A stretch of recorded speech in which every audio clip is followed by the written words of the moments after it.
हिंदी साहित्य सागर के पद्य भाग के 5th चैप्टर जो कि कविता है आपकी मेघ आई, जिसके कवि हैं श्री सर्वेश्वर दयाल सक्सेना जी।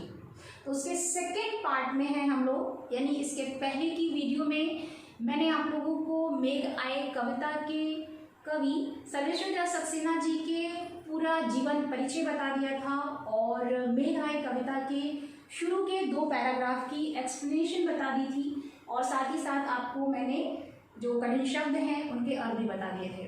ठीक है, और आज मैं बाकी के जो कविता के अंश यानी 2 पैराग्राफ बचे रह गए थे उनकी एक्सप्लेनेशन बताऊंगी और बीच बीच में जो कठिन शब्द हैं उनके अर्थ भी बताती चलूँगी। ठीक है, तो जिन बच्चों ने पार्ट 1 नहीं देखा है यानी फर्स्ट पार्ट की वीडियो नहीं देखी है वो देख लें ताकि उन्हें बाद की जो एक्सप्लेनेशन है वो अच्छे से समझ में आ जाए। ठीक है, तो आज हम लोग स्टार्ट करते हैं मेघ आए कविता के एक्सप्लेनेशन जो बाकी के 2 स्टैंजास बचे रह गए थे। ठीक है, मेघ आए कविता जो है वो श्री सर्वेश्वर दयाल सक्सेना जी के द्वारा लिखी गई है और ये कविता जो है वो मानवीकरण अलंकार में लिखी गई है। ठीक है, यानी ये पूरी पोयम जो है वो मानवीकरण अलंकार में लिखी गई है और ये आपके पुस्तक की एकमात्र ऐसी पोयम है जो कि पूरी की पूरी मानवीकरण में लिखी गई है।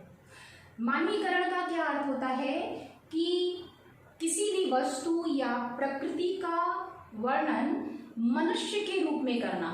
ठीक है, मानवीकरण का अर्थ ये होता है। तो इस कविता में मेघ का वर्णन जो है, बादल का जो वर्णन है वो एक दामाद के रूप में किया गया है। ठीक है, दामाद के रूप में उसका मानवीकरण किया गया है। तो पूरी कविता जो है वो मानवीकरण अलंकार में है। तो मैं आप लोगों को प्रकृति के रूप में भी वर्णन बताऊंगी क्योंकि इस कविता में मानवीकरण के साथ साथ जो वर्षा ऋतु में मेघ के आने के बाद जो प्राकृतिक सौंदर्य है यानी प्राकृतिक जो वातावरण होता है उसका भी वर्णन किया गया है। तो सबसे पहले मैं आपको जो प्राकृतिक सौंदर्य है उसका वर्णन करूंगी और उसके बाद उसका जो दामाद के आगमन के रूप में जो मानवीकरण किया गया है उसका भी वर्णन करूंगी ताकि दोनों ही पार्ट आपको अच्छे से समझ में आ जाए और आपको जो भी क्वेश्चन आते हैं उसके आंसर देने में इजी होगा। ठीक है, तो पहले हम लोग जो प्राकृतिक वर्णन है उसके बारे में देखते हैं। कवि कहते हैं कि मेघ आए बड़े बनठन के संवर के, बूढ़े पीपल ने आगे बढ़कर जुहार की, बरस बाद सुधी लेनी, बोली अकुलाई लता ओट हो कीवार की, हरसाया ताल लाया पानी परात भर के। ठीक है, मेघ यानी बादल, जो पानी से भरे हुए बादल होते हैं उन्हें मेघ कहते हैं। ठीक है, तो पानी से भरे हुए बादल जब भीषण गर्मी के बाद वर्षा ऋतु प्रारंभ होती है, उसका आगमन होता है मेघों का, तो कैसा प्राकृतिक दृश्य होता है उसी के बारे में कवि कहते हैं कि आज मेघ जो हैं वो ऐसा लगता है जैसे कि बन सवर के सज धज करके आए हुए हैं। ठीक है, तो बन ठन के का अर्थ होता है सज धज के।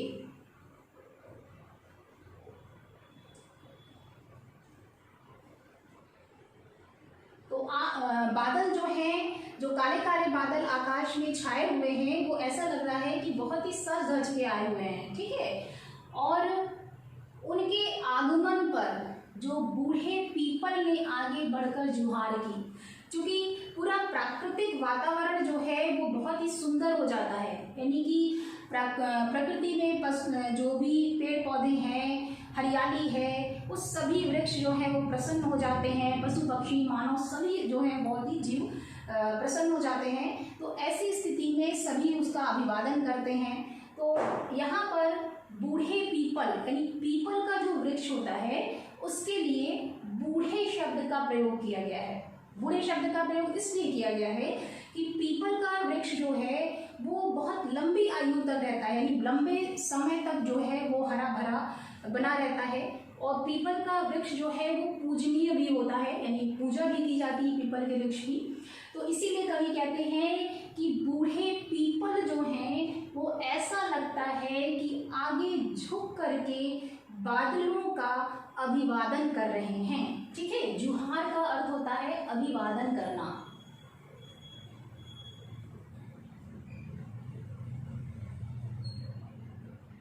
ठीक है। तो जुहार का अर्थ होता है अभिवादन करना, किसी को सम्मान देना। तो इसीलिए कह रहे हैं कि आकाश में जब बादल बहुत बन ठन के संवर के आए हुए हैं तो जो वृक्ष है, बूढ़ा पीपल है, वो भी आगे झुक करके बादलों को सम्मान दे रहा है। ऐसा लगता है कि पीपल के वृक्ष जो है वो झुक गए हैं आगे की ओर और उनका बादलों का अभिवादन कर रहे हैं। बरस बाद सुधी लीनी, बोली अकुलाई, लता ओठो किवाड़ की। यहाँ पर अकुलाई, अकुलाई का अर्थ होता है व्याकुल होना, आकुल होना, ठीक है।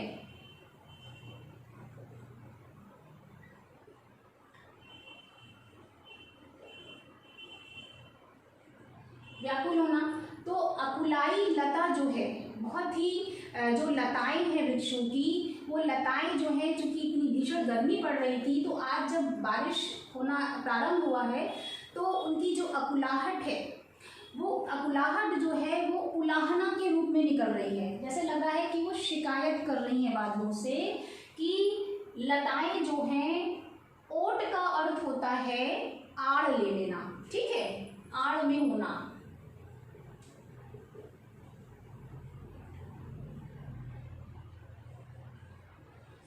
तो जो लताएं हैं वो डालियों की आड़ लेकर के ऐसा लग रहा है कि बादलों से शिकायत कर रही हैं कि बरस बाद सुधी लीनी, ठीक है। पहले हम नीचे की लाइन से जोड़ लेते हैं इसको, क्योंकि दोनों लाइन जो है वो एक दूसरे से मिली हुई हैं, ठीक है। तो बरस का अर्थ हो गया वर्ष, यानी वर्षों के बाद। तो वर्षों के बाद तुमने हमारी सुधि ली है, यानी हमारी खोज खबर ली है, हमें याद किया है। सुधि का अर्थ होता है याद करना या खोज खबर लेना।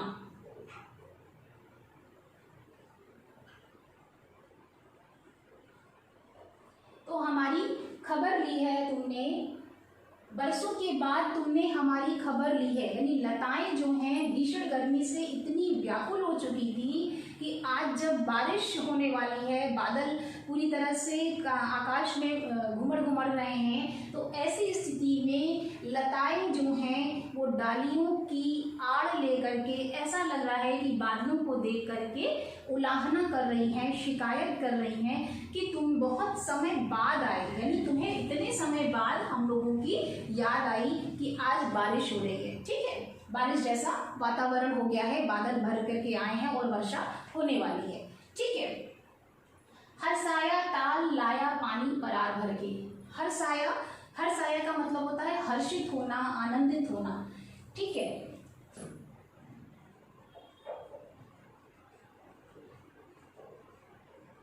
हर्षित होना या आनंदित होना।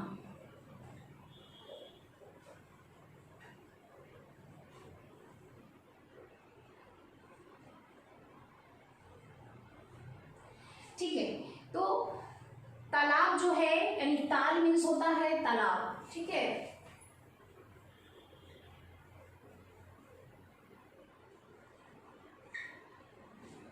परात यानी जो बड़ा सा बर्तन होता है उसको कहते हैं परात।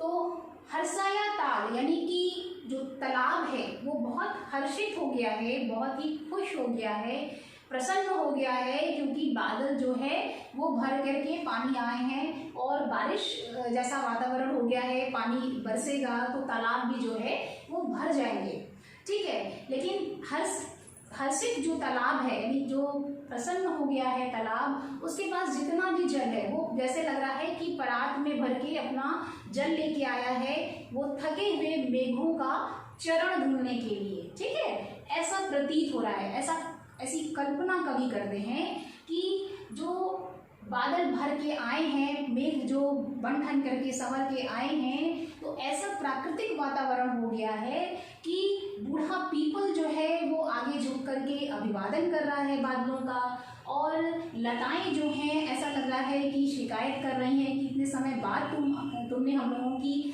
खबर ली है, और जो तालाब है वो बहुत ही आनंदित हो गया है और ऐसा लग रहा है कि वो मेघों की थकान को दूर करने के लिए उसके चरणों को पखारने के लिए आया हुआ है, ठीक है। तो ये इसकी प्राकृतिक दृश्य का वर्णन हो गया। अब हम लोग इसका मानवीकरण देख लेते हैं यानी दामाद के रूप में जो मानवीकरण किया गया है। तो मेघ यहाँ पे दामाद के रूप में है। तो किसी भी गांव में दामाद कौन होते हैं? दामाद जो बेटी के पति होते हैं। तो गांव में दामाद को पाहुन भी कहा जाता है, मेहमान भी कहा जाता है। तो यहाँ पे दामाद के आगमन पर जो वातावरण होता है गांव में, जो उल्लास होता है और लोग कैसे उनका अभिवादन करते हैं, इस ही बात को जो वर्णित कर रहे हैं कवि। कहते हैं कि दामाद जो बन ठन के शहर से आए हुए हैं, गांव में सज धज के आए हुए हैं, उनका सम्मान करने के लिए बूढ़े पीपल यहाँ पे इसीलिए कहा गया था कि जो बड़े बुजुर्ग हैं, घर के जो बड़े लोग हैं, यानी पापा चाचा इस टाइप के जो लोग हैं, बड़े बुजुर्ग, वो लोग जो हैं वो लोग आगे आकर के दामाद का अभिवादन कर रहे हैं, उनका सम्मान कर रहे हैं। ठीक है। और बोली अकुलाई लता ओठ हो किवाड़ की, यहाँ लता जो है उस दामाद जो है, यानी दामाद की जो पत्नी है, यानी बेटी, ठीक है, यानी वो बेटी जो है यानी पत्नी जो है वो लता की ओट में, यानी लता जो है ये बेटी हो गई, और किवाड़ की ओट में, किवाड़ यानी दरवाजे की आड़ लेकर के अपने पति को देख रही है, और ऐसा लगता है कि वो मन ही मन बोल रही है, शिकायत कर रही है, उलाहना दे रही है कि बरसों के बाद तुमने मेरी सुधि ली है, यानी कई वर्ष हो गए कि आपने मुझे याद नहीं किया और आज को आपको मेरी याद आई है। तो बरसों के बाद आपने मेरी सुधि ली है, मेरी खोज खबर ली है। हर्ष आया ताल लाया पानी परात भर के, जो छोटे भाई होते हैं वो हमारे घर में जब अतिथि आते हैं तो ऐसा रिवाज है कि परात में पानी भर के उनके पैर पखारे जाते हैं। जैसे कि हमने रामचरितमानस में भी पढ़ा होगा कि जब केवट जो है वो श्री रामचंद्र जी के पैरों को पखारते हैं और उसके बाद अपनी नाव में लेकर के जाते हैं उन्हें। ठीक है, तो ये एक उदाहरण मैं बता रही हूँ आप लोगों को। तो ऐसा एक संस्कृति है, भारतीय संस्कृति है। तो इसमें उसी बात को कवि कह रहे हैं कि तालाब की तुलना जो है वो घर में जो छोटे भाई होते हैं उनसे की है, यानी उनके रूप में उनका वर्णन किया है। तो जो भाई हैं वो बहुत ही प्रसन्न होते हैं और प्रसन्न होकर के भागे भागे से तालाब रूपी जो परात है, ठीक है, परात में पानी भर के ले आते हैं बड़े से बर्तन में, और उसमें दामाद के पैर पखारते हैं ताकि उनके जो थकान है वो दूर हो जाए। ठीक है, तो ये क्लियर हो जाएगा, आपको क्लियर हो गया होगा मेरे ख्याल से कि दोनों ही रूपों में। फिर दोनों को मिला करके भी हम लोग देख लेते हैं कि मेघ रूपी दामाद जो हैं वो बहुत ही सज धज के आए हुए हैं, बन ठन के गांव में आए हुए हैं, और बूढ़े पीपल रूपी जो बड़े बुजुर्ग हैं वो उनका अभिवादन कर रहे हैं आगे बढ़ कर के। और लता यानी लता रूपी जो पत्नी है, प्रेमिका है, वो अपनी अकुलाहट में बहुत ही व्याकुल होकर के किवाड़ की ओट में, यानी कि लताएं जिस प्रकार से डालियों की ओट में बादलों को झांकती हैं, उसी प्रकार से लता रूपी जो पत्नी है या प्रेमिका है वो किवाड़ की ओट से, यानी किवाड़ की आड़ से झांक करके अपने पति को देख रही है, और ऐसा लगता है जैसे वो उलाहना कर रही है कि बरसों के बाद आपने मेरी सुधि ली है, मेरी खोज खबर ली है। और जो तालाब रूपी जो छोटे भाई हैं वो बहुत हर्षित होकर के, बहुत प्रसन्न होकर के परात में पानी लेकर के आए हैं ताकि दामाद रूपी जो मेघ हैं उनके पैर पखार सकें। ठीक है, उनकी जो थकान है यात्रा की उसे दूर कर सकें। ठीक, तो आपको दोनों रूपों में मैंने इसे समझा दिया, और मुझे उम्मीद है कि आपको ये अच्छे से समझ में भी आ गई होगी। ठीक है, आगे चलते हैं हम लोग। मेघ आए बड़े बन ठन के संवर के, छितिर अटारी गहराई दामिनी दम की, क्षमा करो गांठ खुल गई अब भरम की। बांध टूटा झरझर मिलन के अश्रु ढर के, मेघ आए बड़े बन ठन के संवर के। ठीक है, फिर से कवि कहते हैं कि मेघ जो है वो बहुत ही, पहले हम लोग प्राकृतिक रूप में इसका वर्णन देखेंगे कि मेघों के आगमन के बाद जो प्राकृतिक वातावरण है उसका क्या दृश्य है। तो मेघ जो बहुत ही सज धज के आए हुए हैं, बन ठन के आए हुए हैं, यानी आकाश में जो काले काले बादल हैं वो बहुत ही सुंदर प्रतीत हो रहे हैं। और क्षितिज अटारी गहराई दामिनी दम की, यानी क्षितिज, क्षितिज क्या होता है, जहाँ पे आकाश और पृथ्वी का मिलन स्थल, यानी ऐसा प्रतीत होता है कि आकाश और पृथ्वी का मिलन स्थल है, जिसको हॉरिजन भी कहते हैं हम लोग, ठीक है। तो वो स्थल उसको कहते हैं क्षितिज।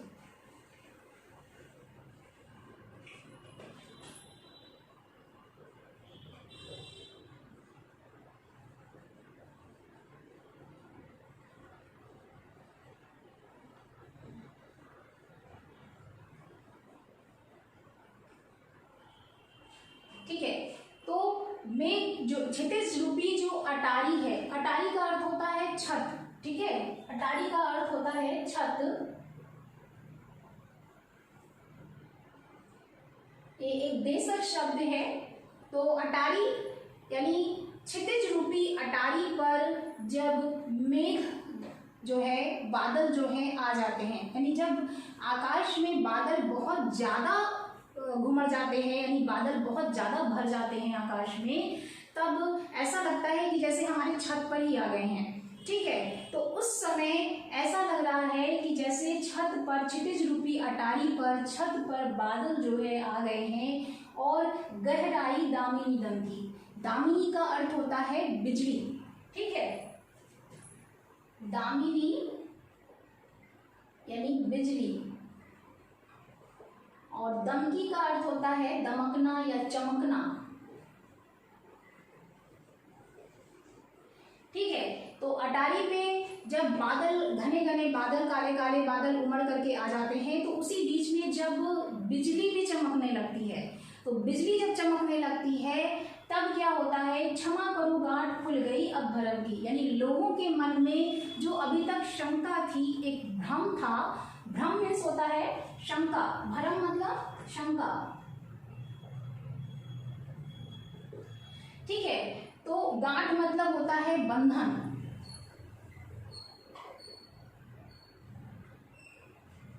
तो लोगों के मन में जो एक भ्रम था, एक गांठ थी, बंधन था कि क्या पता है कि बादल आए हैं, लेकिन हो सकता है हवा के झोंके से वो चले जाएं और बारिश ना हो। लेकिन जब बिजली चमकने लगती है और बारिश की बूंदें उसी समय जो है बरसने लगती हैं, तो इस ऐसे माहौल में लोगों के मन का जो भ्रम है वो टूट जाता है और लोग जो है बहुत ही आनंदित होते हैं कि अब बारिश हो रही है, ठीक है। उनकी शंका जो है, भ्रम जो है वो टूट जाता है।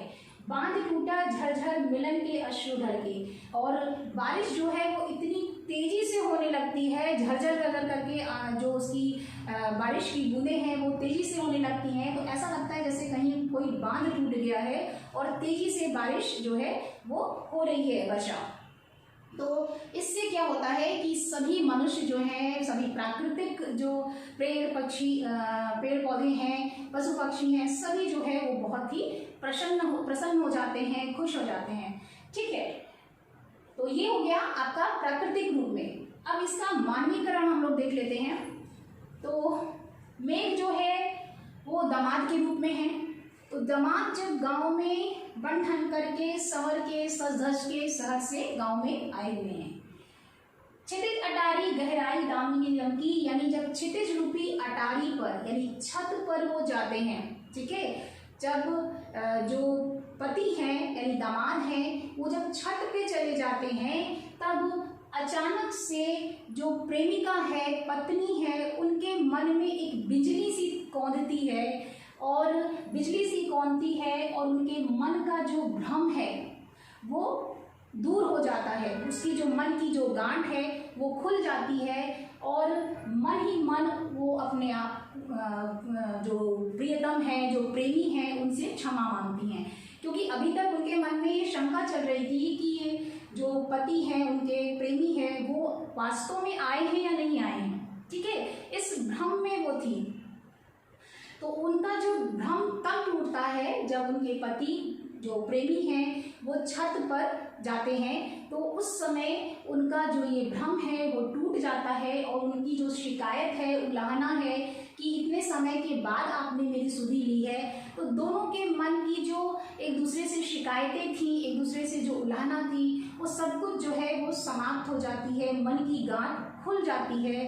और ऐसी स्थिति में जो है प्रेमिका जो है, पत्नी जो है, वो मन ही मन अपने प्रेमी पति से क्षमा मांगती हैं। ठीक है, बांध टूटा झरझर मिलन के अश्रु ढर के। और जब प्रेमी प्रेमिका का मिलन होता है, यानी पति पत्नी का जो मिलन होता है, उस स्थिति में ऐसा लगता है कि दोनों के मिलन के बाद दोनों के नेत्रों से अश्रु जल जो है वो झरझर करके बह रहे हैं, क्योंकि इतने समय के बाद, इतने लंबे समय के बाद जब कोई किसी से मिलता है तो बहुत ज़्यादा लोगों का मन जो है वो भावुक हो जाता है। ठीक है, तो ऐसी ही स्थिति है मिलन की। पति पत्नी जब मिलते हैं, प्रेमी प्रेमिका जब मिल रहे हैं, तो यहाँ पर आपकी कविता में सटीक वर्ड जो है वो पति पत्नी ही कहा जाएगा। ठीक है, तो पति पत्नी का जब मिलन हो जाता है तो दोनों के नेत्रों से जल जो है वो झरझर जो है बहने लगते हैं। ठीक है, तो मेघ आए बड़े बन के सवर के। कवि लास्टली कहते हैं कि मेघ जो है, मेघ रूपी जो दामाद है, वो बहुत ही बन ठन के सज धज के सवर के गाँव में आए हुए हैं। ठीक है, अब एक बार हम लोग दोनों ही रूपों में इसका वर्णन देख लेते हैं कि मेघ आए बड़े बन ठन के, यानी मेघ रूपी जो दामाद है वो बहुत ही सज धज के आए हुए हैं शहर से गांव में, और क्षितिज रूपी अटारी पर यानी छत पर वो जब जाते हैं तो ऐसा लगता है कि जो प्रेमिका हैं, पत्नी हैं, उनके मन में बिजली कौंधती है। ठीक है, बिजली जैसी कौंधती है और उनके मन की जो गांठ है वो खुल जाती है, उनके मन का भ्रम दूर हो जाता है और मन ही मन वो जो है वो क्षमा मांगती हैं कि उन्होंने बिना मतलब की बातें अपने पति के विषय में सोची और इसके लिए वो मन ही मन क्षमा मांगती हैं। और जब उन पति पत्नी का जो मिलन होता है, उस मिलन के साथ ही दोनों के नेत्रों से झरझर करके अश्रु जल बहने लगते हैं। जिस प्रकार से बादल जो है बहुत ज़्यादा, जब बादल आकाश में घुमड़ जाते हैं, काले काले बादल, तो वो बहुत तेज से वर्षा होती है। ठीक है, वो तेजी से जो वर्षा होती है वो ऐसा लगता है जैसे कहीं बांध टूट गया है। ठीक है, तो इस जगह पे जहाँ पे मिलन हो रहा है पति पत्नी का, यहाँ पर संयोग श्रृंगार रस में कवि ने वर्णन किया है। ठीक है, संयोग श्रृंगार रस का वर्णन किया है। तो लास्टली फिर कवि कहते हैं कि मेघ आए बड़े बन ठन के, यानी मेघ रूपी दामाद जो है वो बहुत ही सज धज के, सज सवर करके शहर से गांव में आए हुए हैं। ठीक है, तो आपकी ये जो पूरी पोयम है वो मानवीकरण अलंकार में लिखी गई है।